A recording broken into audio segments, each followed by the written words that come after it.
Bonsoir et bienvenue à notre émission qui concerne donc le débat sur la réflexion sur la spiritualité et tout ce qui est lié à nos coutumes et traditions africaines. Cette émission que nous avons initiée depuis le début de cette année 2021 est une émission très instructive et une émission donc pédagogique sur l'enseignement, sur l'appel à la connaissance de nos valeurs, les valeurs des Africains qui ont été justement matées par l'Occident, maté par la colonisation, maté par l'époque de traite négrière, et cette histoire qui a été justement biaisée lorsque les colons l'ont écrite pour nous. Donc, l'on ferait mieux justement de réécrire notre histoire. L'Africain a besoin de réécrire son histoire parce que c'est une histoire riche.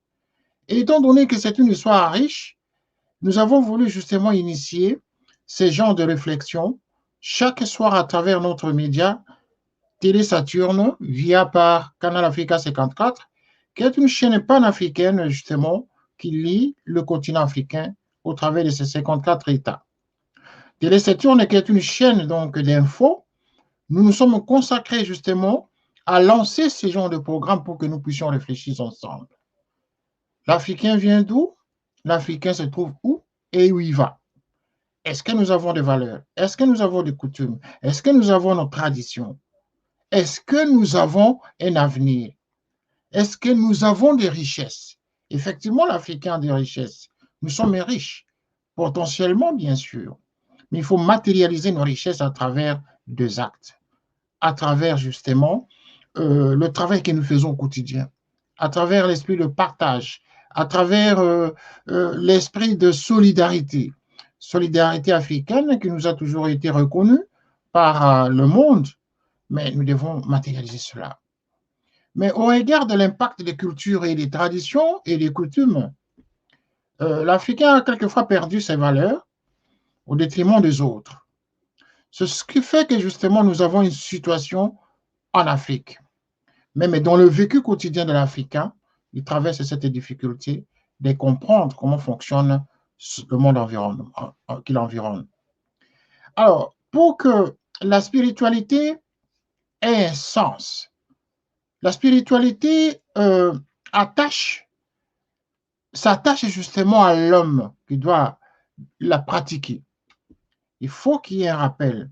Il faut que les gens qui connaissent les soubassements, le secret de ces traditions, de ces us et coutumes, rappellent aux nouvelles générations l'existence de ce que fonde la culture africaine, de ce qui fonde justement la société africaine. Mais on ne peut pas parler du développement sans parler de nos valeurs, d'où nous venons. Et c'est la raison pour laquelle ce soir, tel que nous l'avons fait hier, nous nous référons toujours à la spiritualité d'abord. Parce que quand on n'a pas une croyance, quand on ne croit pas, quand on n'a pas la foi en quelque chose, à quelque chose de plus important, quelque chose de fort, quelque chose qui est au-dessus de nous, c'est-à-dire le, le supérieur, l'autorité suprême, celui-là qui a créé l'univers, celui qui nous a créés, celui qu'on appelle pour certains Dieu, et certains l'appellent autrement selon que nous appartenons à telle ou telle culture. Mais il est vrai que dans chaque peuple, le Créateur a envoyé, en tout cas, un Messie, un prophète, pour pouvoir donner son message. Mais ce soir, comme nous l'avons fait hier, comme nous l'avons fait depuis le début de la semaine, nous allons encore parler de Simon Kimbangu. Simon Kimbangu qui, pour certains, est connu, mais pour d'autres, c'est une légende. Encore pour d'autres, c'est un personnage qui est venu justement sur Terre comme tout autre personnage, qui a existé, qui a régné en son temps, mais qui n'est pas celui que ceux qui défendent sa philosophie ou son idéologie ou son enseignement pensent. Mais il est nécessaire justement parce que cet homme a existé, parce que les écrits le disent, parce qu'il y a des textes qui témoignent, parce qu'il y a ses contemporains qui ont perpétué son histoire, parce qu'il y a une assemblée très importante à travers le monde aujourd'hui qui en parle. Mais pour ceux qui ne connaissent pas, il est nécessaire que ceux qui maîtrisent l'histoire de cet homme puissent régulièrement réagir pour transmettre la connaissance aux autres. Je vais reprendre encore une fois notre texte pour lequel nous nous référons pour continuer toujours à discuter autour de Simon Kimbangu. La notion de la réincarnation. À partir de cet instant, je pense que je n'ai plus besoin de vous lire le texte parce que ça fait au moins 3 séances que nous répétons cet extrait où Simon Kimbangu, étant en prison, réapparaissait et se réincarnait dans le corps de son troisième fils qui s'appelle Janginda Kutima. Cette réincarnation sous-entendait quoi? Sous-entendait que c'est un homme qui était d'une grande spiritualité. Probablement qu'il n'était pas comme tout autre homme. C'est cela le problème. Et que ses contemporains probablement n'avaient pas très bien compris pour quel motif, quelle a été probablement sa mission sur Terre. Est-il Dieu ou prophète? C'est cela le problème. La question épineuse, c'est de savoir si Simon Kimbangu est un Dieu. Parler de Simon Kimbangu en termes de Dieu, créateur, nous avons eu des témoignages qui nous disent que le nom Kimbangu, c'est un code. Un code qui symbolisait juste l'homme en chair, Dieu en chair humaine. Mais dans le cœur de cet homme, c'était un esprit de Dieu vivant qui était en lui. Et donc, je veux relire encore cet extrait qui fait quelquefois des frissons, à l'instar de la nature des collaborations qu'il y avait entre Jésus-Christ et Simon Kimbangu. Les rencontres et entretiens entre ce dernier et Janginda Kutima, c'est-à-dire son fils, les rencontres se déroulaient alors qu'il était en prison. Comprenez que cet homme était arrêté pendant que Janginda Kutima, son fils, n'avait que 3 ans. Et donc, pendant que lui, le père, est en prison, mais il rencontrait son fils en esprit parce qu'il réapparaissait en incarnation en lui. En effet, lorsque Simon Kimbangu fut arrêté le 12 septembre 1921, comprenez qu'il est arrêté ici, 1921, et déporté à Elisabethville, c'est-à-dire dans le Katanga, le sud de la République démocratique du Congo, à presque 2000 km de la contrée dont il est originaire, c'est-à-dire le Bas-Congo aujourd'hui. Et donc, il demeura en déportation jusqu'à son décès en 1951. Donc, si vous prenez de 1921 en 1951, eh bien, Simon Kimbangu a fait 30 ans en prison. 30 ans en prison. Et ça, il faut qu'on le rappelle souvent, parce qu'actuellement, il y a les Mandela qui sont cités comme étant les grands prisonniers du monde, alors qu'il y avait un Simon Kimbangu qui a fait 30 ans en prison et dans des conditions atroces. Et durant toute cette période de 30 ans, sa petite famille, c'est-à-dire la mère et les 3 fils, n'étaient pas avec lui au lieu de déportation. Comme l'on voit aujourd'hui, on peut être en prison, mais vous avez de la visite familiale et régulièrement, selon le calendrier qui est établi par les autorités carcérales. Et à cette époque, vous êtes en prison, et surtout lui qui était considéré comme étant l'ennemi du colonisateur à l'époque, donc on lui avait coupé tout contact avec sa famille. Et donc, dans la dimension de la chair, Janginda n'a pas eu plus de 3 rencontres avec son père après la déportation. Voilà, ce fils, son 3e fils, Janginda, n'a pas rencontré son père parce qu'il avait quitté, il les avait quittés à l'âge de 3 ans. Il avait 3 ans. Malgré cela, de tout temps, pendant cette période, les 2 personnes se rencontraient et collaboraient physiquement de par leur nature non commune des mortels. De par leur nature non commune des mortels. Ça sous-entend que les 2 n'étaient pas des mortels. Parce qu'en réalité, les 2 formaient un. parce qu'il y avait eu la réincarnation en son fils, et donc c'était lui qui était en dehors de prison, n'est-ce pas? Pendant que physiquement on le voyait en prison, mais par esprit, lui, il était dans le corps de son fils. C'est-à-dire que lui-même était vivant dans le corps de son fils pendant qu'on le voyait en doublon en prison. C'est ce que le texte peut sous-entendre en d'autres termes. Et donc, à ce sujet, c'est justement ce sujet que je souhaiterais, et nous souhaiterions en tout cas, toute l'équipe de la rédaction de notre chaîne ici voudrait que le spécialiste du kimbanguisme intervienne à ces sujets pour nous éclaircir, nous donner un peu plus des éclaircissements à ce sujet pour l'intérêt de tous les téléspectateurs qui suivent cette émission. Et enfin, il s'est avéré au fil du temps, que l'enseignant promis par Simon Kimbangu n'est autre que Djanginda Kutsima.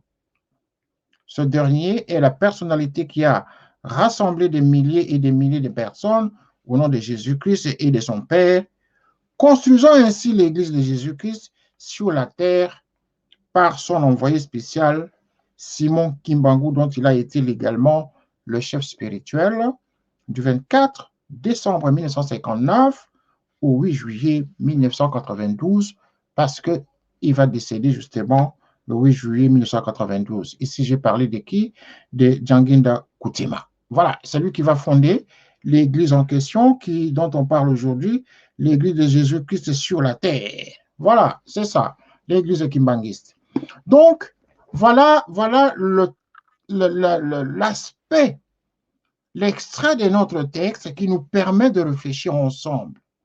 Ici, nous ne faisons pas de la polémique. Ici, c'est une émission pédagogique, une émission d'enseignement, une émission qui nous permet de réfléchir sur notre spiritualité, sur l'origine de l'Africain, la spiritualité africaine. Donc, il est nécessaire qu'ensemble, nous puissions réagir de manière intelligente et de manière scientifique et de manière rationnelle pour nous pouvoir justement apporter de la connaissance à ceux qui ne connaissent pas très bien l'histoire de Simon Kimbangu. Il est vrai que la plupart des gens vont nous poser la question de savoir pourquoi est-ce que cette émission ne parle que de Kimbangu à tout moment. Oui, nous parlons pour le moment de Kimbangu parce que cet homme a marqué l'histoire du continent. Oui, Kimbangu, c'est lui qui suscite justement notre intérêt pour le moment, parce qu'en fait, il va falloir qu'à un moment donné, nous posions des questions sur notre spiritualité. Nous ne pouvons pas vivre sans spiritualité. Ce n'est pas possible. Si aujourd'hui nous prions dans les églises des Blancs, comme on dit, nous avons reçu les évangélistes américains, français, belges qui sont venus au temps de la colonisation, qui nous ont appris ce qu'ils nous ont appris dans nos écoles. Mais ceci avait une raison, parce qu'ils voulaient se planter en Afrique. Et pour mieux se planter en Afrique, il fallait justement lutter pour s'imposer. Et en luttant pour s'imposer, il fallait détruire les symboles qui sont des symboles de notre croyance. Donc, Simon Kimbangu, c'est notre objet de débat, en tout cas, et nous ne pouvons qu'en parler parce que Simon Kimbangu suscite beaucoup d'intérêt. Et nous sommes en direct et nous pouvons justement discuter ensemble pour savoir d'où nous venons. Qui était Simon Kimbangu en réalité? Voilà donc, j'ai planté le décor, nous avons planté le décor, toute l'équipe est disposée justement à échanger avec ceux qui auront la possibilité de nous contacter. Et pour ceux justement qui nous ont demandé de les contacter, donc nous allons voir au fur et à mesure que nous évoluons avec l'émission, à partir de quel moment on pourrait faire intervenir des gens de l'extérieur. Mais sinon, nous sommes disposés à échanger, pas avec moi, mais nous échangeons ensemble, justement avec le panel de tous ceux qui suivent cette émission. Il est nécessaire que nous puissions en tout cas réagir, nous puissions parler quand même de cet homme qui a fait couler beaucoup d'encre et qui continue à susciter beaucoup d'intérêt pour notre spiritualité. Voilà la photo de Simon Kimbangu ici sur l'écran.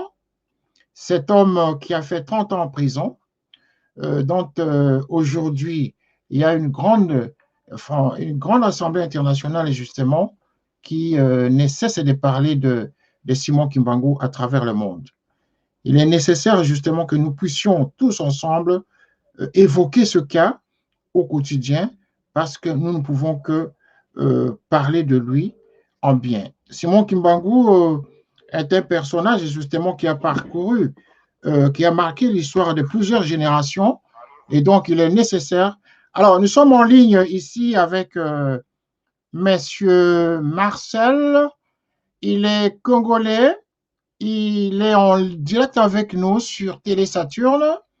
Et donc, nous sommes en train de parler, comme vous le suivez avec nous, sur la question de Simon Kimbangu. Est-ce que vous avez un témoignage à faire? Je pense que vous avez, quand vous étiez encore jeune, vous avez appris à parler de Simon Kimbangu. Vous qui vivez déjà en Europe depuis plusieurs années, est-ce que vous avez un témoignage à faire sur cet homme? Est-ce que, comme les langues le disent, Simon Kimbangu était-il Dieu ou prophète, Monsieur Marcel? Merci beaucoup pour la question. En ce qui me concerne, je crois que Simon Kimbangu était un prophète, il n'était pas Dieu. C'est à cause de ça qu'il s'est retrouvé en prison, en chair et en os. S'il était Dieu, il ne pouvait pas être en prison. Soyons aussi clairs. Moi, je n'appartiens pas à l'église kimbanguiste, moi je suis Kweka, Société religieuse des amis.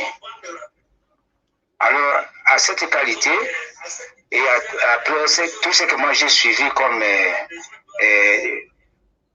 histoire de notre religion, je sais que Dieu communique à la parole. Et si Kimbangu, on le voit, bon, il doit être habillé. Il doit avoir des souliers, des habits très chers. Est-ce qu'il y a quelqu'un qui a vu Kimbangu habillé? C'est tout ce que moi je voulais dire. C'était un prophète et ça s'arrête là-bas. Il ne faut pas le prendre pour un Dieu. Sinon, on sera confondu. On va nous parler qu'il est seulement Dieu des Africains, pas des Chinois. Puisque les Chinois ne reconnaissent pas Dieu. Merci. Alors, vous, en tant qu'Africain, quel est le Dieu que l'on pourrait considérer comme étant le Dieu africain? Le Dieu africain, c'est... Pour moi, le Dieu africain n'existe pas. Il y a Dieu pour tout le monde. Toutes les créatures. C'est pas pour l'Afrique seulement. Sinon, on va ségréguer les gens. On va discriminer. Donc, d'après vous, vous dites que Simon Kimbangu, vous avez déjà posé deux questions ici. La première question que vous avez posé, la question de savoir qui a vu Simon Kimbangu pieds nus. Deuxième, vous avez dit Simon Kimbangu n'est pas Dieu, il est prophète. Alors, est-ce que vous pouvez éclaircir un tout petit peu? Je sais que on ne peut pas voir Dieu. Gardez la ligne. Dieu a commencé depuis le début de l'humanité. Il doit avoir quel âge maintenant? Moi, je ne suis pas un petit enfant. Il faut me convaincre qu'il ne vieillit pas, qu'il n'a pas d'âge. S'il n'a pas d'âge, alors c'est un esprit. Simon Kimbangu, on l'a vu. On l'a vu naître et vieillir. Où est-ce qu'il est maintenant? Alors, il ne faut pas confondre les choses. Il est un prophète. Il a prophétisé ce qu'il a pu prophétiser. Il ne faut pas le prendre pour un Dieu, s'il vous plaît. Ok, ça c'est votre... Oui, c'est votre point de vue. Nous avons beaucoup d'intervenants en ligne, en tout cas, M. Marcel. Merci de votre intervention.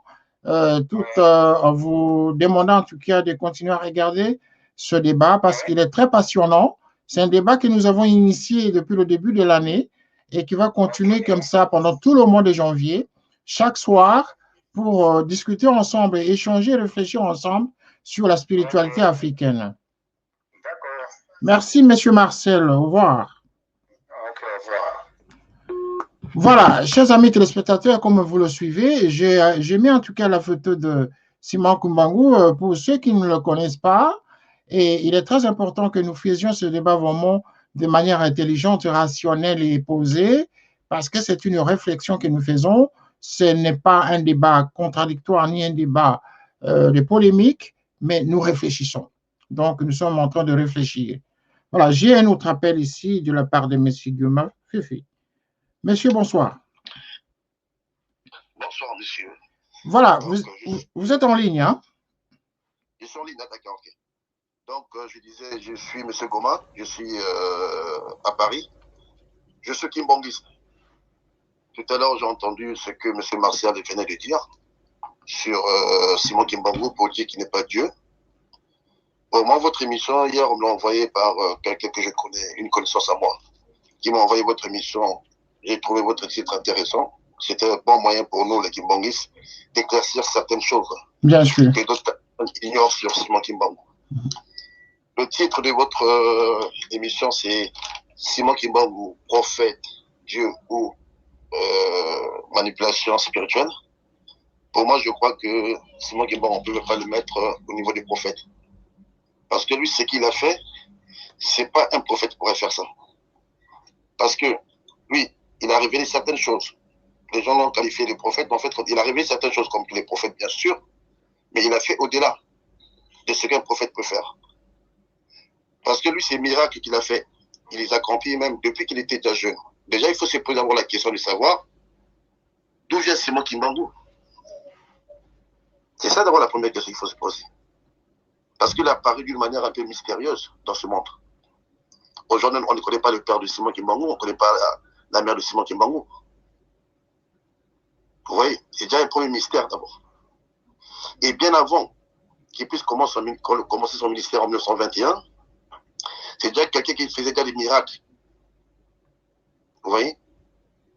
Par exemple, je vais vous donner par exemple, un miracle pour vous dire que des choses qu'il a faites, qui sont des choses qui sont un peu au-delà de la prophétie et d'un prophète. Vous allez voir déjà en 1910, par exemple, il a dit à ses parents, enfin à son entourage, qu'il va renaître en 1918. Vous voyez? Bon, aujourd'hui, on sait bien que les prophètes révèlent souvent les choses à venir. Mais lui, quelqu'un qui va dire à son entourage comme quoi je vais renaître en 1918. Là, on était en 1910. Je ne sais pas si vous me suivez. Oui, je vous écoute, hein? Nous vous écoutons. Donc, là, on analyse ce qu'un prophète peut faire et ce que Simon Kimbangu pouvait faire pour ne pas le qualifier de prophète. Bon, déjà, entre parenthèses, on ne peut pas parler d'une machination spirituelle parce que ce n'est pas des histoires que les gens ont inventées. Il y a des gens qui ont vécu ces histoires. Il y a des gens qui ont vécu des histoires. Et ce sont les gens qui nous ont relaté l'histoire de ce qu'il a fait comme miracle. Il a commencé son ministère en 1921. Mais avant d'abord 1921, comme j'ai dit, il a fait des miracles. Déjà, pour vous dire déjà, c'est pas un prophète aussi. Je vous donne encore notre temps.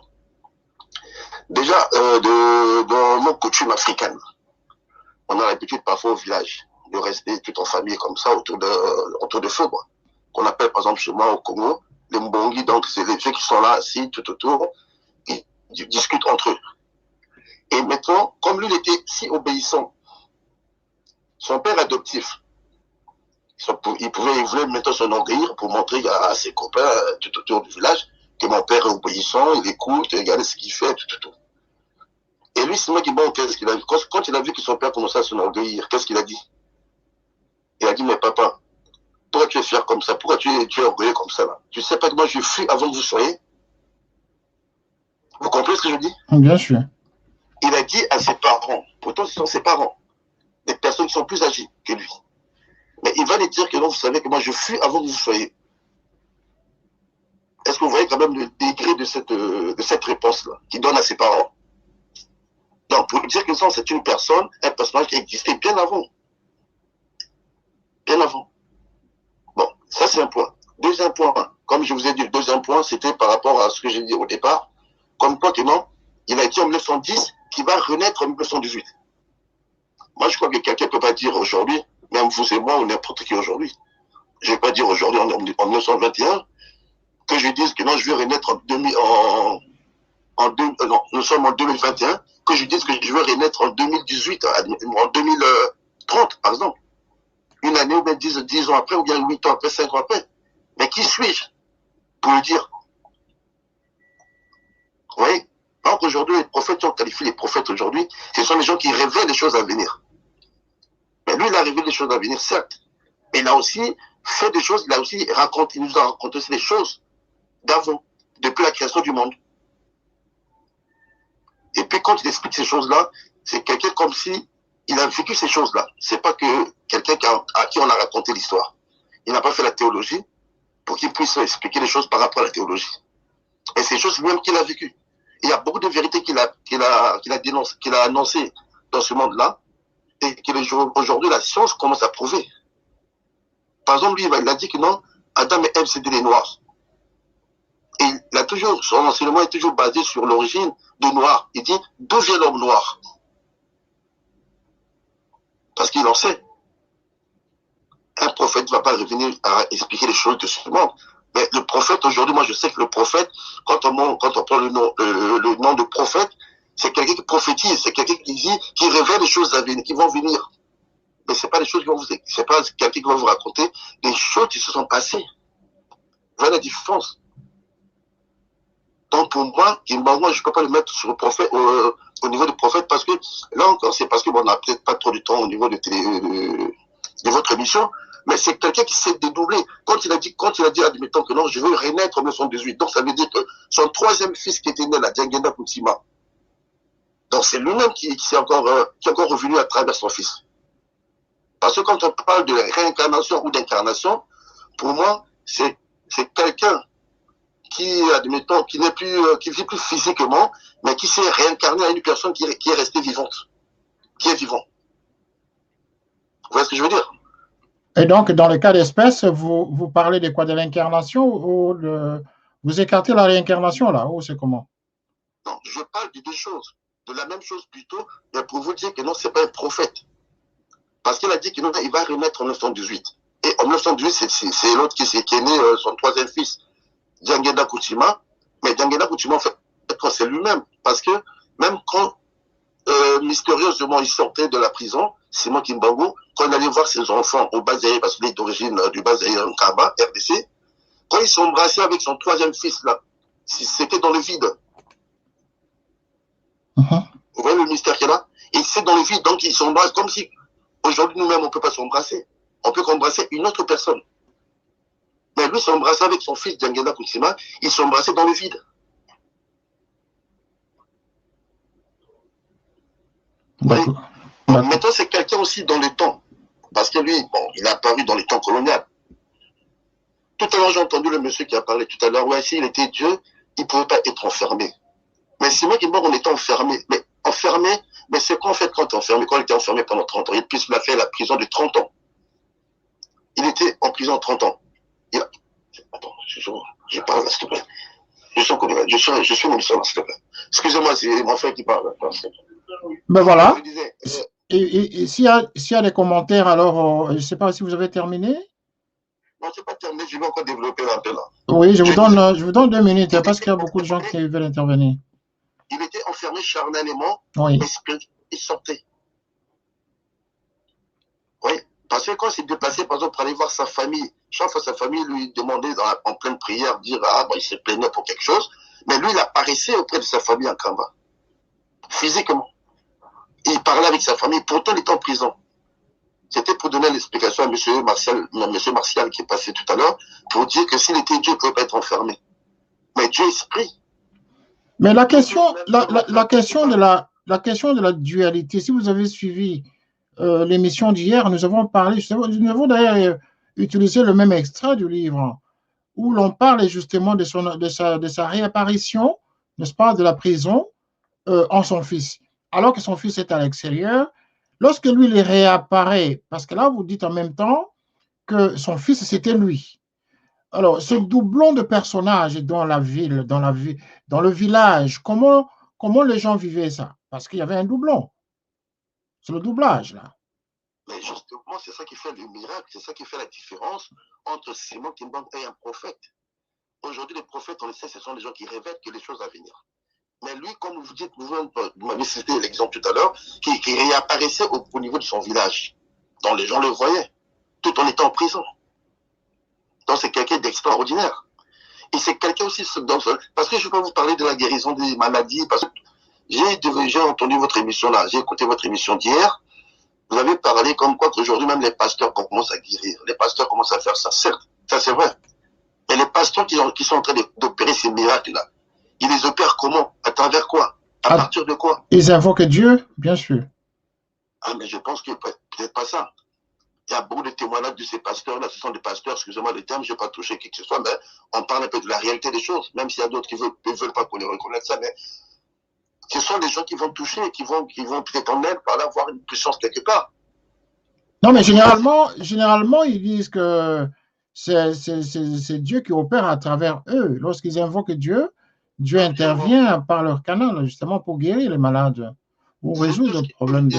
C'est tout ce qu'ils peuvent dire. C'est pour ça que Simon Kimbangu, il a fait marcher les paralytiques, il a fait avoir les aveugles, il a fait pas mal de miracles. En 1921, quand il a commencé, il a d'abord guéri une dame qui était malade au niveau de son village. Et après, même quand la mission a commencé de Simon Kimbangu, quand il commençait à prier, tous ceux qui venaient de Congo-Brazzaville, n'importe tous ceux qui venaient pour aller chercher la guérison, pour aller se faire soigner par tous les moyens, déjà, depuis sa prière, là, l'onction, déjà, il partait déjà pour les guérir. S'il y avait des cadavres, ils étaient déjà ressuscités. Même des prophètes, là, aujourd'hui, même si on parle de guérison des maladies, d'accord, mais quel prophète qui a été ressuscité? Une personne. Un prophète. Quel prophète qu'on a vu dans ce monde ici, là, qui s'est dédoublé en 10 fois? Parce que c'est moi qui il fut un moment, quand on l'arrêtait, il s'est dédoublé en 10 personnes. On l'a arrêté, par exemple, ici à Paris, on l'arrête en Angola, on arrête, je sais pas dans quelle ville encore, je sais pas, un exemple, en Angleterre ou n'importe où. On reprend on arrête tous les Simon Kimbangu là. On les met tous là, alignés là. On demande c'est qui Simon Kimbangu. Tous ils montrent les doigts. C'est moi, Simon Kimbangu. Les colons, ils ne se comprenaient plus rien, mais c'est quoi cette histoire? Et après, ce qui s'est passé, c'est quoi? Les 10 personnes, les 10 Simon Kimbangu là. Tout d'un coup, tous ils sont devenus une seule personne Simon Kimbangu, un seul Simon Kimbangu. Ça, si on va les qualifier des prophètes, mon frère. Quand il est mort aussi, moi je vous donne des exemples qui sont frappants. Je ne vais pas vous parler des choses, par exemple, que le pasteur fait, parce qu'aujourd'hui, il y a une confusion dans ces histoires-là. Les gens disent que ouais, les pasteurs guérissent, ou les pasteurs font ça, ou les pasteurs font ça. Moi, je ne vais pas rentrer dans ces détails-là. Moi, je vais rentrer dans les vrais détails. Il y a des choses très profondes qu'on peut expliquer, qu'on peut analyser nous-mêmes, pour dire que non, finalement, c'est une personne qui était extraordinaire. C'est cela dont on a besoin. C'est effectivement cela dont on a besoin, oui. C'est pour ça que je me vois plus surtout sur ces choses-là que toute personne ne peut pas faire, même qu'un prophète ne peut pas faire. Le fait de se dédoubler en 10 personnes. Et on les arrête tous. Et il n'y a qu'un seul Simon Kimbangu qui est resté. Le blanc, il ne comprenait plus rien. Il me dit, mais c'est qui ça? On va dire les miracles, un prophète ne peut pas faire des choses pareilles.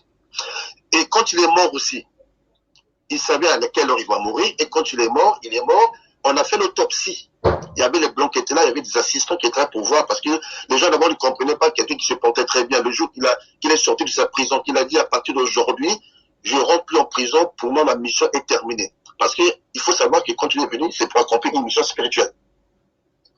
Donc, quand il a dit que sa mission est terminée, personne n'a pu l'attraper pour le remettre en prison. Et après même, il a signifié à ces personnes-là, écoutez, moi aujourd'hui, je vais mourir à 15 heures. Les gens ne comprenaient plus rien. Je me dis, mais quoi, une personne comme ça, on le voit, il est bien portant. Mais comment tu peux dire qu'il va mourir à 15 heures? Mais par quel miracle, par comment? Après, on appelait un pasteur, je crois, protestant qui était là. Il y avait les colons, il y avait quelques témoins qui étaient là, qui ont assisté. À 15 heures, il a attrapé 3 fois respiration, paf, il est parti. Il est mort. Et quand il est mort, on a fait l'autopsie. Et dites-moi qu'est-ce qu'on a retrouvé dans son corps. On a retrouvé aucun intestin. Il n'y a rien. Les gens se sont posé la question, mais comment cette personne vivait, il mangeait, quand il mangeait la nourriture, partait où? Alors que nous, aujourd'hui, quand on va dans les hôpitaux ou faire n'importe quoi, on peut voir bien, nous avons les intestins à l'intérieur. Mais lui, il n'avait rien. C'était comme un phénomène, quoi. Donc, maintenant, dites-moi, on peut comparer cette personne en tant que prophète. Quels sont les prophètes qui font des choses comme ça? Moi, je ne pense pas. Quelqu'un quelqu'un qui se dédouble, quelqu'un qui renaît, qui se double encore en son fils, Djangenda Koutima. Donc, pour moi, je ne peux pas le qualifier de prophète.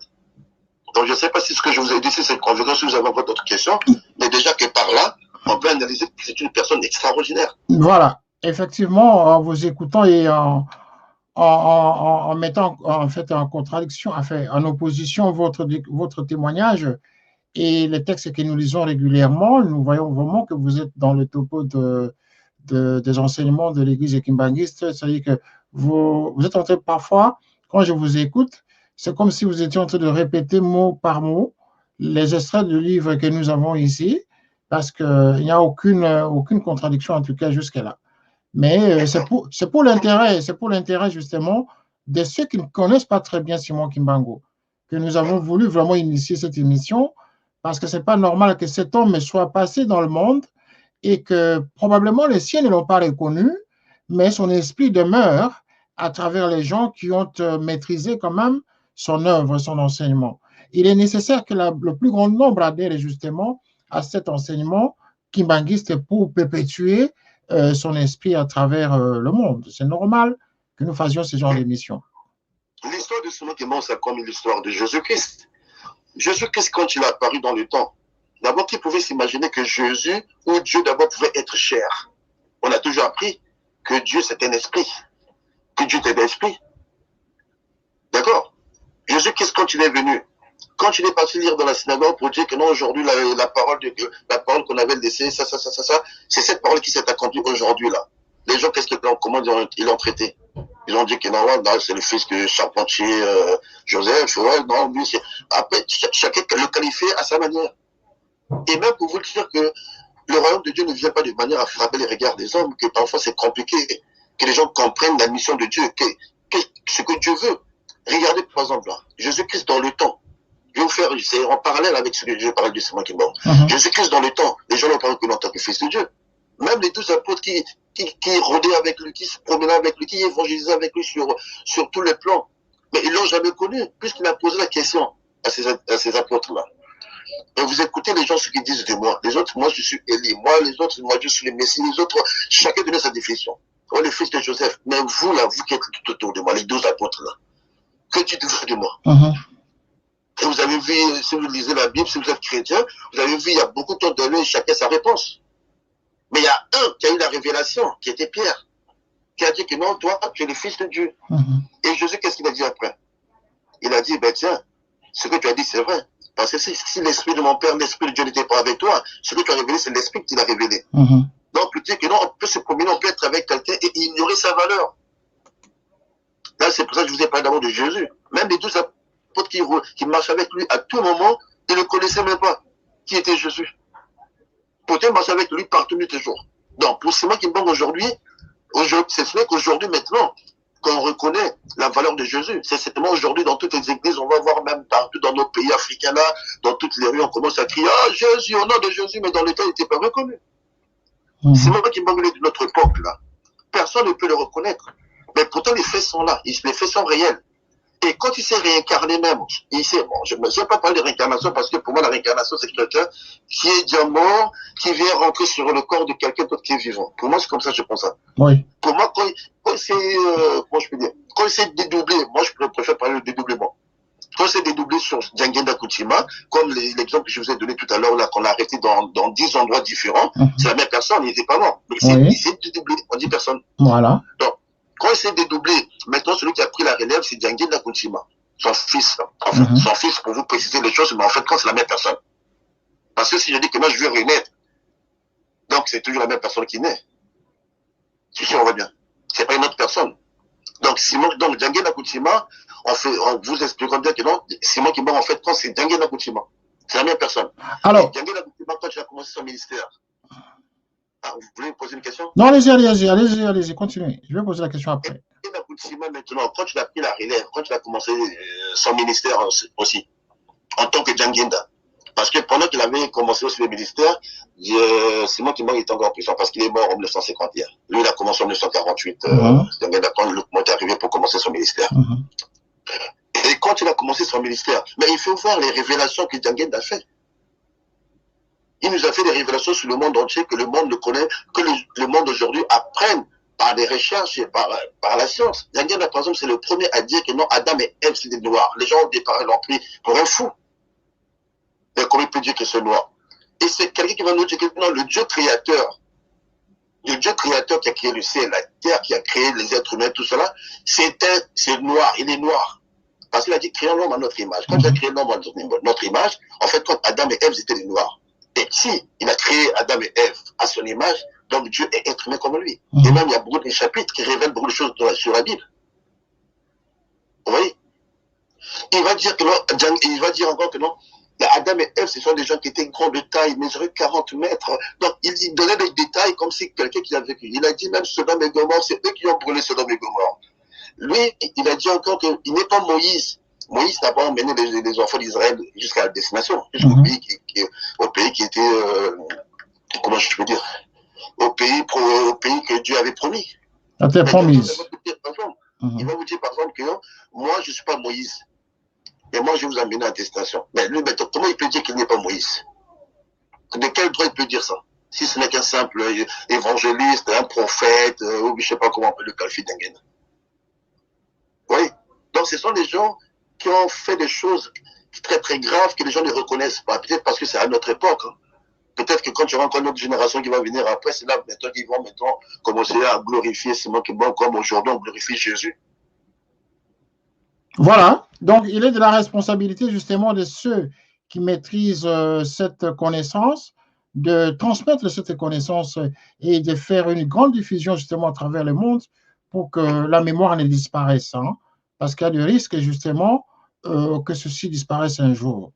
En tout cas, je vais vous poser la dernière question que j'avais voulu poser, c'était de savoir, parce que tout à l'heure vous avez dit, vous ne vous parlez pas de la réincarnation, mais plutôt vous parlez plus de dédoublement. Alors, au niveau de ce dédoublement, maintenant que Papa Djangenda est mort depuis à peu près, ça fait 30 ans maintenant, nous pouvons considérer que l'histoire s'est arrêtée là, comme il est mort. L'esprit de Dieu ne peut pas s'arrêter, parce que l'esprit de Dieu, aujourd'hui, Dieu est l'alpha et l'oméga. L'esprit de Dieu ne peut jamais mourir. Mais parce que lui, le Dieu, il est mort. C'est que la chair, que le physique qui est mort, la chair qui est mort. La chair ici est partie se reposer en Kamba. Il est parti lui-même, il disait que non, il y aurait un moment où j'allais me reposer en Kamba. Les gens ne comprenaient pas ce message, qu'est-ce qu'il voulait dire par là. En fait, quand il va juste aller reposer, c'est comme si moi qui quand il était en prison, quand il faisait 30 ans de prison, là, pendant les 30 ans de prison, mais c'est quelqu'un qui continue à faire ça, comment je peux dire, à évangéliser les gens. Il sortait de la prison, mais quand il sortait pas charnellement. Il sortait, on fait sortir mystiquement, en fait, compte. Parce que si vous voyez bien la prison que Simon Kimbangu a fait, pour un être humain normal, il ne peut pas faire ça.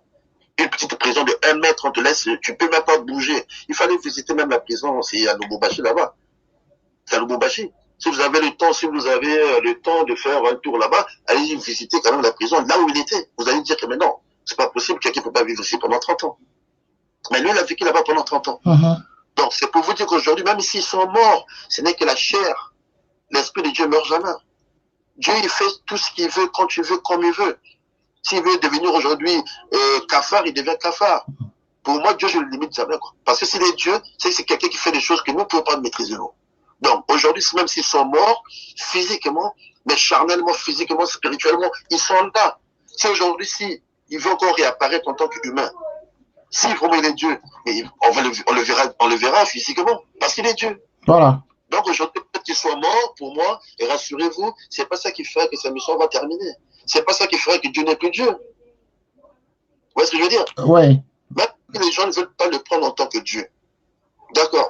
Mais Dieu, le Dieu créateur que les gens croient aujourd'hui dans toutes les églises, quoi que ce soit, mais c'est un Dieu qui est esprit, non? Mais l'esprit de Dieu, c'est l'esprit de Dieu depuis le commencement du monde, depuis la création du monde jusqu'à aujourd'hui, l'esprit ne vit plus. Bien sûr. Mais l'esprit va continuer à vivre. Et il va continuer encore à vivre jusqu'à la fin du monde comme il le voudra.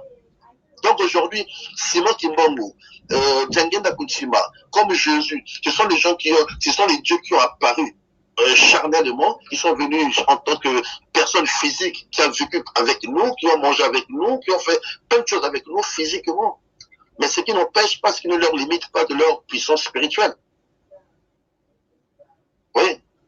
Donc, Simon Kimbangu, comme pour même répondre à notre frère tout à l'heure, M. Martial, quand il dit que non, Dieu ne peut pas être enfermé. Mais c'est que la chair, Dieu c'est l'esprit. La preuve en est, il dit qu'il ne peut pas être enfermé, mais il sortait, il faisait tant de miracles. Simon Kimbangu n'a pas arrêté de faire des miracles. Demandez même cultivez-vous au niveau des bouquins que les colons même eux-mêmes ont fait, les colons dans le temps. Ils ont témoigné de ce qu'il a fait pendant même l'arrestation. C'est quelqu'un qu'on prend, on met dans le fût, on va au milieu du fleuve, on les jette carrément. On dit qu'aujourd'hui c'est bien attaché. Et eux, ils reprennent la route pour repartir. Ils voient Simon Kimbangu réapparaître dans leur bateau. Et dites-moi, mon frère, quelqu'un comme ça on peut l'assimiler à un prophète? Ou peut-être on connaît pas la définition du prophète. Mais lui, ce qu'il a fait, il a révélé des choses. Il a prophétisé des choses. Et physiquement, physiquement, il a fait des choses que les gens n'ont pas compris, d'où ça pouvait venir, quoi. C'est ça. Voilà. Monsieur comme tout autre, quoi, ou qu'on les qualifie au niveau de prophète, ou c'est une manipulation, c'est pas une manipulation spirituelle parce que ce sont des choses qui ont existé. Parce que j'ai entendu sur votre développement hier, là, quand vous avez expliqué certaines choses, vous avez dit, il se peut que dans le temps, bon, comme c'était encore un temps où nos papas, là, en Afrique, là, ils étaient pas intelligents, peut-être qu'ils ont compris les choses autrement. C'est ce que j'ai pu comprendre par rapport à ce que vous avez dit. Mais c'est au-delà de cela. Il a fait des choses plus que ça. Oui.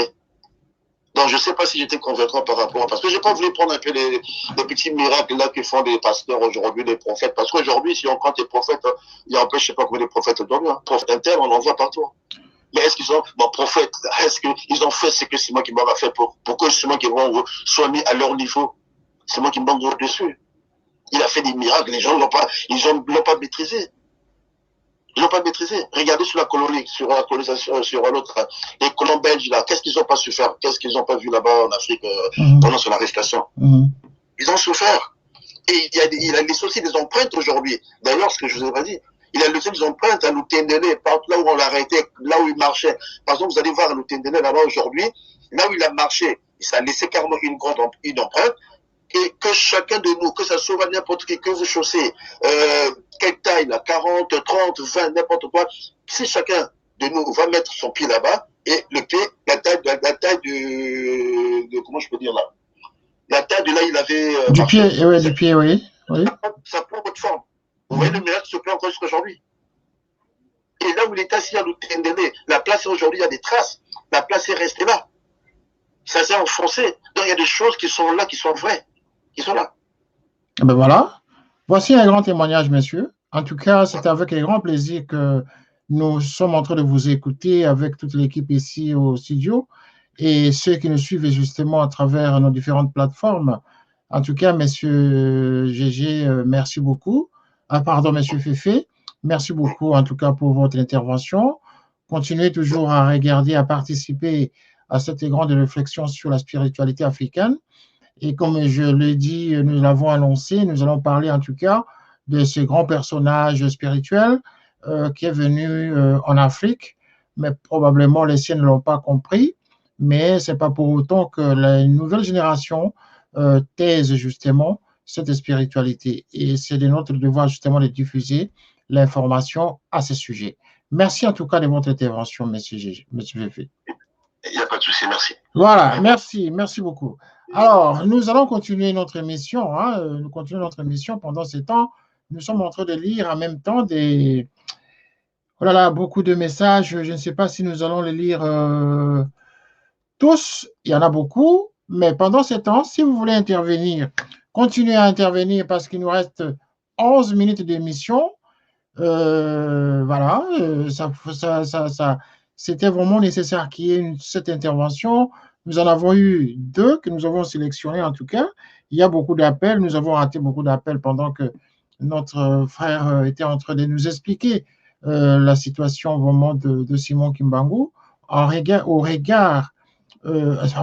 rapport avec l'extrait du texte que nous avons en tout cas mis à votre disposition parce que ceci, il nous a parlé d'ailleurs du problème, la différence entre la réincarnation et l'incarnation dont il ne fallait pas prendre en compte parce que cet homme, pour réapparaître, pour s'incarner ou se réincarner, il fallait d'abord qu'il meure alors que lui ne mourrait pas. Et donc, il s'agissait ici du dédoublement. Voilà, donc il se dédoublait, justement, alors que lui-même était à l'extérieur par le corps de son fils Djangenda Koutima. Voilà, c'est vraiment spirituel tout ça, et nous vous convions justement de continuer à réfléchir ensemble avec ceux qui ne comprennent pas. Donc la télé est ici pour ça. Cette émission n'est consacrée que justement pour la question pédagogique de notre spiritualité africaine. Ici, ce n'est pas pour faire de la polémique, ce n'est pas une émission politique, mais c'est vraiment une émission d'enseignement qui nous permettra justement de comprendre certaines notions spirituelles que nous avons perdues sur le continent africain. Voilà, donc pendant ce temps, je vais vous lire quelques textes, hein, parce que là, on vient de me donner quelques messages que nous avons sur l'écran ici. Alors, qu'est-ce qu'il nous dit, messieurs? Voilà. Bonsoir, messieurs Rémi Kitoko, je suis congolais de Brazzaville. Voilà. Je vous informe que le dernier est venu dans mon village. Enfin, le dernier est venu dans mon village, Ngafoula, dans le département de Plateau, pendant qu'il est décédé en 1951. Eh bien voilà, ça dit tout. Hein. Donc, il est décédé en 1951, mais il était arrivé dans ce village d'Ngafoula, au Congo-Brazzaville. C'est-à-dire que c'est quelqu'un qui réapparaissait. Donc, monsieur n'a pas bien terminé son texte parce qu'il n'y a pas de suite. Alors, l'autre dit ceci, monsieur Jean Voulou, il dit la visite de son troisième fils, Djangenda Koutima, ce qui fut fait aussi. Bon, voilà, donc Koutima est allé là-bas aussi. Alors, nous recevons aussi des États-Unis. Voilà, des États-Unis, monsieur dit Maton Domingue. Voilà, là, il écrit en lingala Maton Domingue. Voilà, donc voilà, nous avons plusieurs réactions et je vais vraiment vous demander de réagir. Sinon, nous allons demander à la régie de nous envoyer un petit temps d'intermède comme ça, de sorte que nous puissions nous reposer un tout petit peu pour quelques secondes et nous allons revenir justement à l'antenne pour continuer notre réflexion sur Simon Kimbangu. Merci.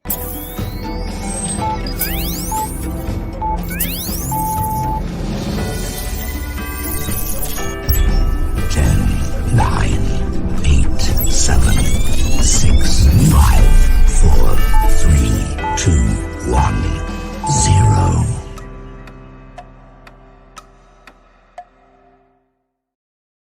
Ah ben merci, nous sommes de retour en tout cas après ce court moment d'interruption.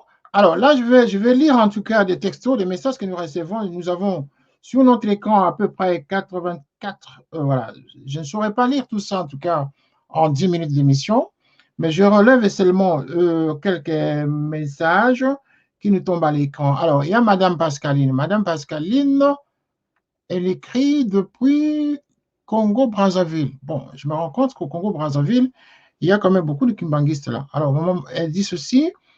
Voilà, j'ai un problème de connexion, mais je suis en train de vous suivre quand même. J'ai entendu le long témoignage de notre frère qui a parlé tout à l'heure. Je suis d'accord avec lui sur toute la ligne, sauf que à partir du moment où il parlait de la réincarnation, ma connexion était coupée, donc je me suis précipité pour vous envoyer ce texto par écrit. Sinon, j'aurais préféré intervenir à partir du Congo-Brazzaville. Mais sinon, bravo pour cette émission.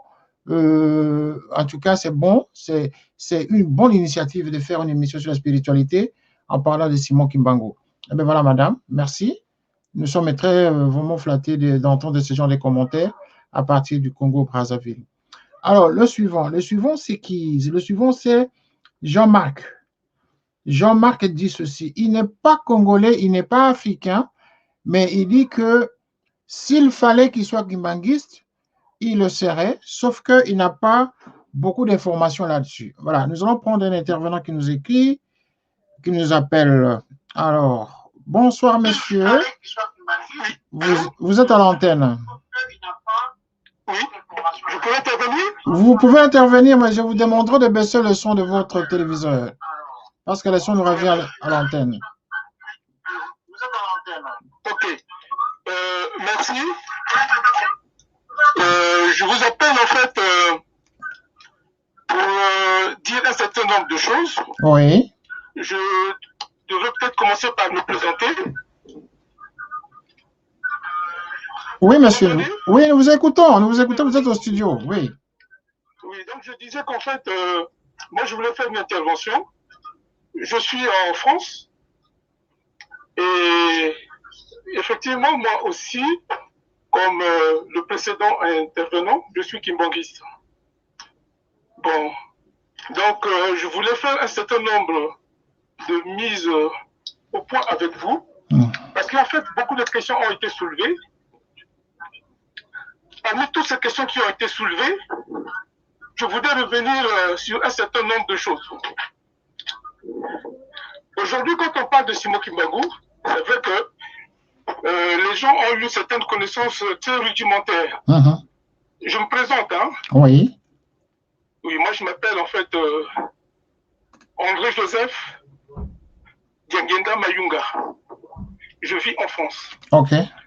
Alors, donc en fait, pour aller très vite, vraiment très vite, je voudrais que les gens comprennent que parler de Dieu est très compliqué. Mais, en fait, il faut différencier, en fait, un prophète d'un Dieu, c'est dans les attributs.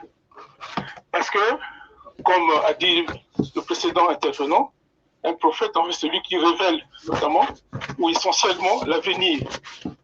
Et, dans le cas d'espèce de Dieu, il y a un certain nombre d'attributs qui sont spécifiques, en fait, à Dieu.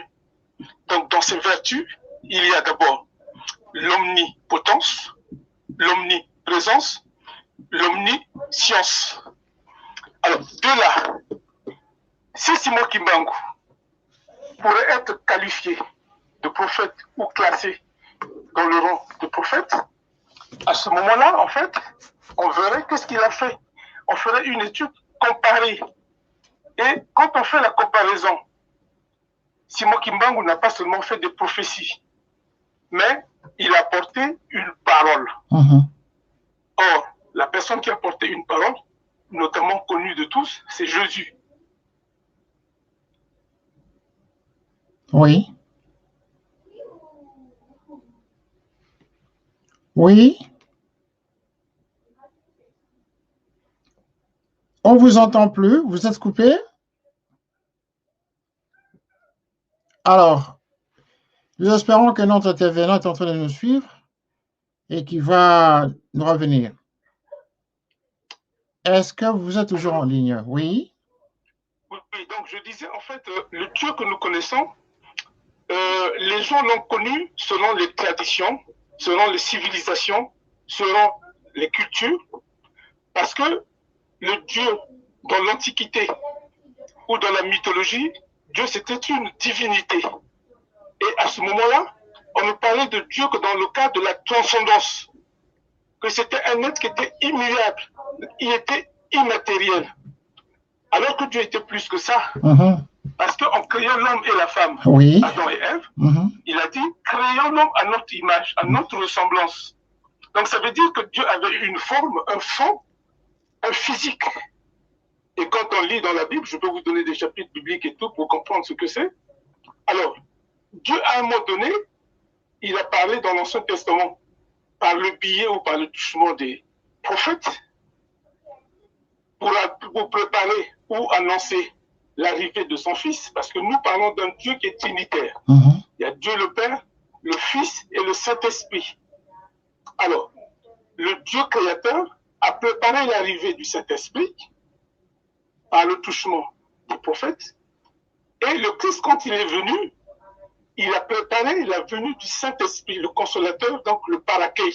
Et il a dit, quand il viendra, il vivra avec vous, vous le connaîtrez. Donc il s'adressait à un peuple qui serait exclusif. Et il a dit à ce peuple que le royaume de cieux, à vous les Juifs, vous sera ôté et sera donné à une autre nation pour en produire les fruits. Ça veut dire que, en fait, au-delà du peuple juif, il y aurait un autre peuple qui serait tributaire, qui recevrait tout cela. Donc, un relais se passerait.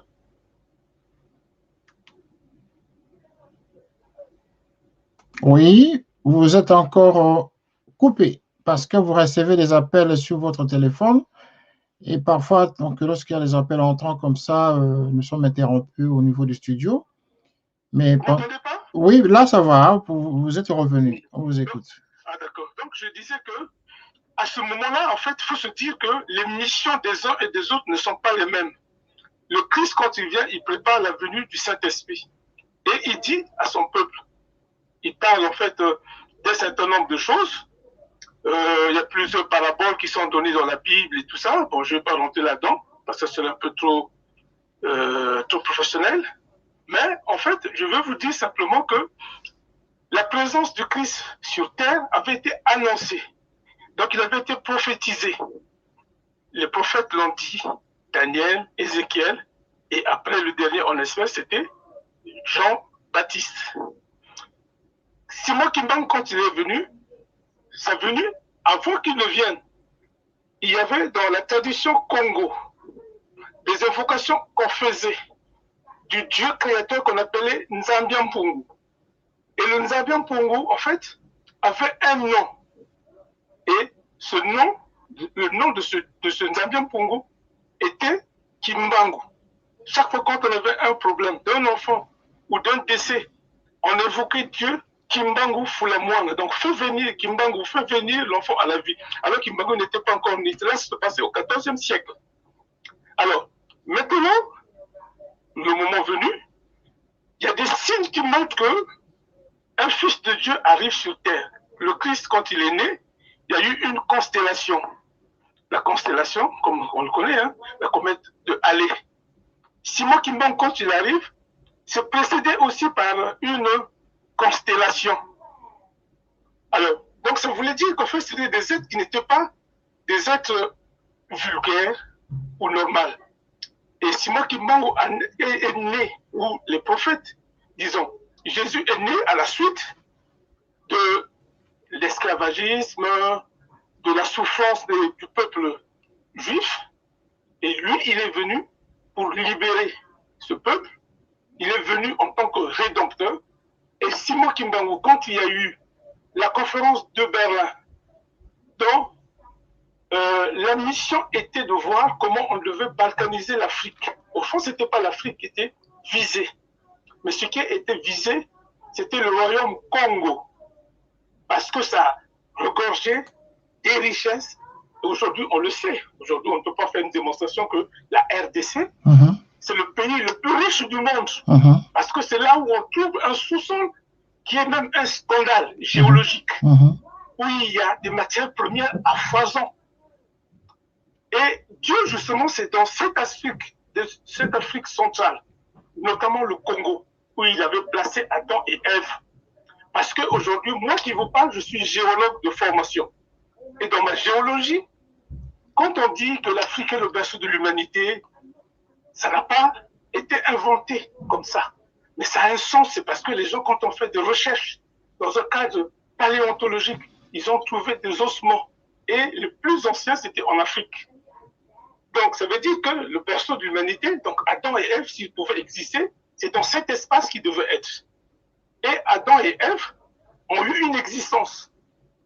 Celui qui a parlé précédemment, il a dit qu'en formant l'homme à l'image de Dieu, ou à sa ressemblance, Dieu avait une forme. Dieu avait un physique à ce moment-là. Dieu avait une couleur de peau. Là, je suis désolé de le dire. Et tout ça, c'est biblique. On n'invente rien. Le problème de l'Africain, c'est quoi en fait? Parce que l'Africain, c'est quelqu'un qui est aliéné. C'est quelqu'un qui est incrédule. C'est quelqu'un qui a un complexe d'infériorité. Tout ce qui vient des Blancs, ok. Mais si c'est du noir, on n'en veut pas. Donc, ce complexe-là, justement, aujourd'hui, quand on dit aux gens que Adam et Ève étaient des noirs, les gens disent, ah non, laissez-nous ce débat-là. Oui, mais ils étaient bien noirs. Parce qu'aujourd'hui, il y a des livres que je peux vous faire recommander où on dit, par exemple, qu'on a trouvé le jardin d'Éden au Congo. Ça a été dit par le professeur Lucotte Gérard du Collège de France. Donc, c'est des gens qui ont des bacs plus 12. Donc, c'est des gens qui sont allés sur le terrain, ils ont travaillé sur l'ADN mitochondrial pour arriver à faire cette démonstration. Parce que quand quelqu'un le dit, il faut le comprendre. Et aujourd'hui, on se dit, parce que hier, vous avez dit par exemple que oui, Dieu a créé des races. La notion de race n'existe pas. Ça, c'est une notion qu'on avait avant parce que on était surpris, on était étonné de voir qu'il y avait des noirs, des jaunes, des rouges, ainsi de suite. Mais sinon, tous, nous sortons d'Adam et Ève. Et Adam et Ève étaient noirs. Aujourd'hui, vous qui parlez, je ne sais pas de quelle origine vous êtes, mais chez moi, par exemple, il y a un phénomène qu'on appelle des nundu, des albinos qui naissent par accident chromosomique. Et c'est ça justement, quand on voit le blanc et le noir, il y a un problème de mélanine. Parce qu'il y a eu un accident chromosomique qui s'est opéré et qui a fait qu'à un moment donné, il y a eu par mutation l'arrivée du blanc. Alors qu'au départ, les gens étaient noirs. Et aujourd'hui, si Adam et Ève ont été les seuls existants du monde, au départ, s'ils étaient blancs, ils ne donneraient jamais un noir. Je ne suis pas raciste, hein, mais c'est des faits qui ont été démontrés par des professeurs d'une des grandes universités, des blancs. Et je peux vous donner des références et tout ça, parce que moi je suis géologue, et je peux vous en parler et de dire un peu plus. Et quand on parle même du péché originel, les gens parlent d'une pomme. Une pomme. Qu'est-ce qu'une pomme a à voir? Une pomme mystérieuse, plantée au centre du jardin. Une pomme. Et les gens disent que non, c'est parce qu'il y a eu fornication. Que Adam et Ève n'étaient pas arrivés à maturité, et puis ils se sont connus physiquement, et puis bon, ils ont péché. Non. Donc ce n'est ni la fornication, ni une pomme mystérieuse, ni la désobéissance. La désobéissance est une action qui a été faite pour avoir refusé d'accomplir l'ordre qui a été donné par Dieu de tout manger sauf. Et ils ont désobéi. Mais la désobéissance n'est pas le péché originel. Tout comme l'orgueil, c'est un état d'esprit qui donne une certaine estime de soi et par sa fierté légitime, bon, les gens font ce qu'ils veulent avec un peu de zèle. Donc aujourd'hui, je peux vous faire une démonstration quand on parle de péché d'Adam et Ève, que c'est les Kimbanguistes disent que, et ça on l'a appris de Simon Kimbangu, donc de Dianguenda, que en fait, Adam et Ève, c'est pas des relations sexuelles, c'est pas la pomme, c'est pas tout ça. Mais c'est parce que ils ont écouté, ils ont pactisé avec le serpent incarné, qui était le diable. Et à ce moment-là, on leur a fait ingurgiter un corps astral de ce diable. Et à ce moment-là, ils ont compris que leur corps n'était plus le même, qu'ils avaient changé, qu'ils avaient muté. Et aujourd'hui, on sait chez nous, en Afrique, les gens le disent, hein, les sorciers, c'est des gens qui, quand ils vont faire leurs actions, ils partent dénudés. Donc en fait, ça a un rapport entre la sorcellerie et la nudité. Et c'est à ce moment-là qu'ils ont su qu'ils étaient découverts. Alors donc, je ne vais pas rentrer dans ces histoires-là, mais je vais simplement dire qu'en revenant à Simon Kimbangu, quand on voit ses attributs ou quand on voit ce qu'il a eu à faire dans sa vie, c'est vrai, le précédent intervenant a tout dit. Il a parlé de tout ce qui s'est passé entre Simon Kimbangu et son fils. Donc, il a parlé de l'incarnation, il a parlé de la transformation qu'il y a eu, il a eu de l'inviscération, tout ce qu'il a eu à dire. Bon, je ne vais pas rentrer là-dedans, parce que bon, c'est des choses qui sont... Parce que quand on parle en fait de la migration, Simon Kimbangu est la personne tout en étant en vie ici.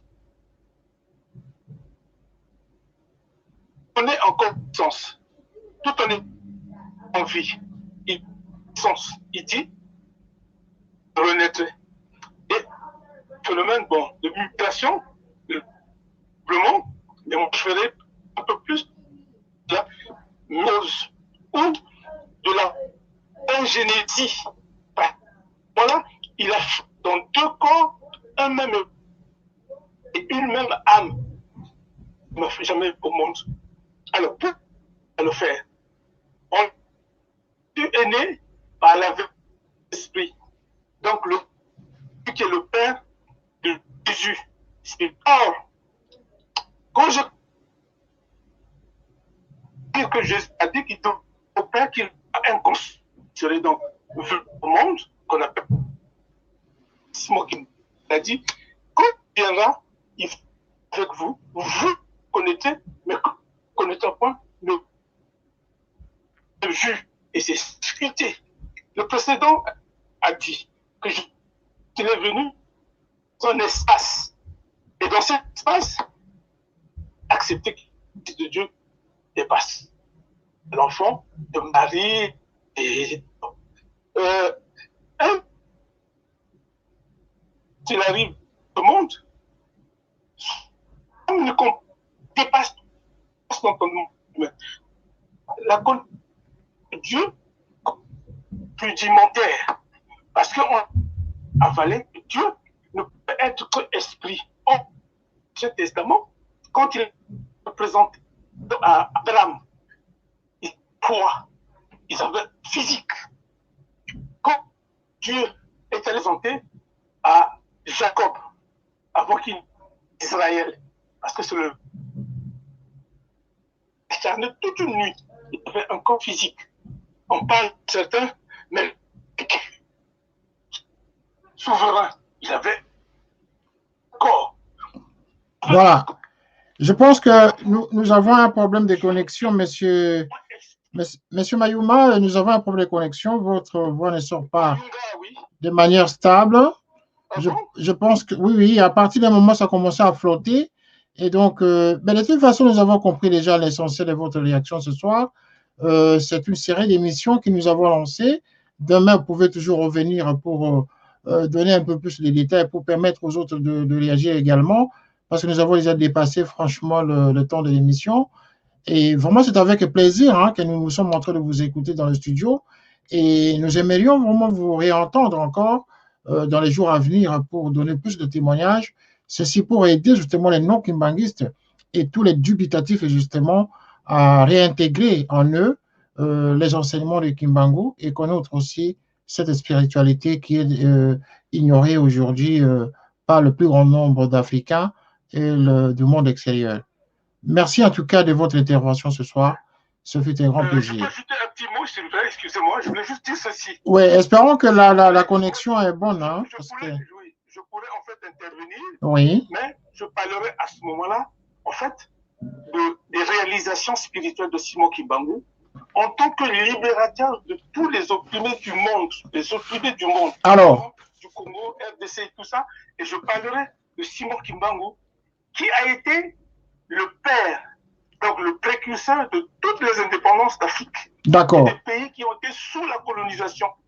Et cette émission est destinée pour ça. Envoyez-nous juste comment on fait dire, un résumé de votre exposé qui va nous permettre aussi de nous imprégner sur le contenu de votre réaction et ça nous permettra de préparer aussi un conducteur à ce sujet. Vous voyez? D'accord. Donc, avec plaisir. Je vous remercie infiniment de m'avoir fait intervenir à votre antenne. Bien sûr, c'est avec. Je vous en laisse en fait reconnaissant et je garderai contact avec vous. C'est avec plaisir. C'est monsieur Diangenda. Mayunga André Joseph en France. Mayunga André. D'accord. Oui. Voilà, nous allons vraiment garder votre numéro au niveau de notre database. Et donc, à l'occasion, vous pouvez nous envoyer un résumé sur votre prochaine réaction. Et ça va nous permettre justement d'informer aussi aux autres pour que le plus grand nombre soit aussi sensibilisé pour suivre la prochaine émission. Merci, monsieur. Vous pourrez diffuser mon numéro. Et si les gens voudraient aussi des livres, je pourrais en mettre en fait à disposition des gens pour que les gens comprennent en fait que vraiment Simon Kimbangu c'est un dieu. Et c'est pas en fait une fantaisie, ou bien parce qu'on veut faire du prosélytisme, parce qu'on veut faire comprendre, croire aux gens, avoir les gens, leur inculquer, ingurgiter des choses qui sont fausses. Mais ça, c'est du réel, c'est du vécu. Non problème. Merci en tout cas, excusez-moi. Oui. Je vous en prie, un esprit reste un esprit, ça ne meurt jamais. Merci en tout cas. Oui, pour dire aussi, comme je l'ai dit, que Diangenda est mort, mais après, c'est quoi? Voilà. Jésus-Christ est mort, donc continuons à parler. Voilà. Jésus-Christ. Donc Diangenda peut mourir, mais il est en vie. Et voilà. Merci, monsieur. Je suis venu vivant, je repartirai vivant, je resterai vivant d'éternité en éternité. Donc, merci, monsieur Mayonga André, merci beaucoup. Bonne soirée. Je vous en prie. Merci, monsieur. Allez, bonne soirée. Merci. Voilà, nous avons eu ce plaisir justement d'avoir deux interventions très enrichissantes ce soir. Nous avons même dépassé le timing de cette émission. Il va falloir que nous revoyions avec notre équipe technique à partir de demain ou après-demain pour que nous puissions allonger justement le timing de l'émission. Voyez-vous que nous sommes partis d'une réflexion de 30 minutes. Là, nous sommes déjà à 1h15 parce qu'il y a eu des interventions intéressantes. Donc, notre émission, en tout cas, nous ne pouvons que terminer par ici. Et avant de terminer, je vais quand même donner la chance à ceux qui nous ont écrit encore parce que nous avons beaucoup de réactions. Et je ne sais pas si je vais lire tout ça. Je vais lire quand même deux interventions ici. Il y a non, ça c'est Marie-Jeanne. Ça c'est Madame Marie-Jeanne, elle écrit de l'Italie. Waouh. Elle dit ceci, elle a vécu au Congo, Kinshasa, et donc elle a vécu aussi au Bas-Zaïre, à l'époque du Zaïre, et que son mari s'intéressait, voilà, elle est italienne, voilà, elle est italienne, donc elle a vécu en RDC, au temps de la République du Zaïre, et ils ont été à Boma plusieurs fois, et son mari s'intéressait justement à l'église kimbanguiste, jusqu'à même, à un moment donné, elle dit, elle portait le foulard de couleur verte de l'église kimbanguiste avec l'effigie de Djangenda. Voilà, c'est un témoignage d'une dame italienne qui écrit là. Voilà. Mais voilà, merci madame en tout cas de nous suivre en Italie.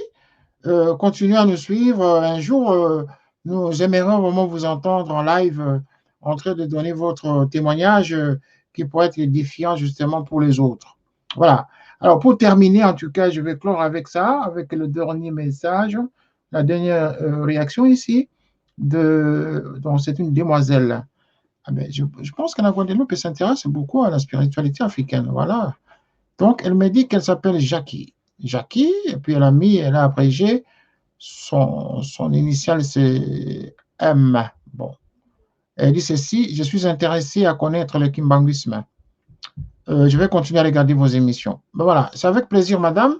Et en tout cas, nous sommes ici, nous avons répété plusieurs fois, cette émission sera reprise chaque soir, justement, 21h GMT. Et déjà à partir de 20h GMT, les équipes se mettent en place et le top démarre à 21h GMT, c'est-à-dire 20 GMT, 21h hors heure de Londres et 22h heure de l'Europe continentale. Et donc, chacun dans son pays peut déjà calculer les heures appropriées par rapport aux fusions horaires de leur pays. Voilà, nous sommes ainsi arrivés à la fin de cette émission. Merci en tout cas de votre fidélité. Merci à tous ceux qui ont réagi ce soir. Merci à ceux qui n'ont pas pu réagir. Merci à ceux qui nous ont suivis avec attention. Merci de votre fidélité en tout cas. Que cette fidélité continue ainsi. Je le répète, l'esprit demeure et cet esprit ne va pas disparaître. Voilà, nous ne pouvons que le défendre parce qu'il envoie de notre terrain justement à demeurer dans la spiritualité parce que toute société, toute culture a ses us et coutumes, ses traditions, ses valeurs et sa propre spiritualité. Merci d'avoir suivi Télé Saturne dans cette émission Réflexion et traditions africaines. Merci, au revoir.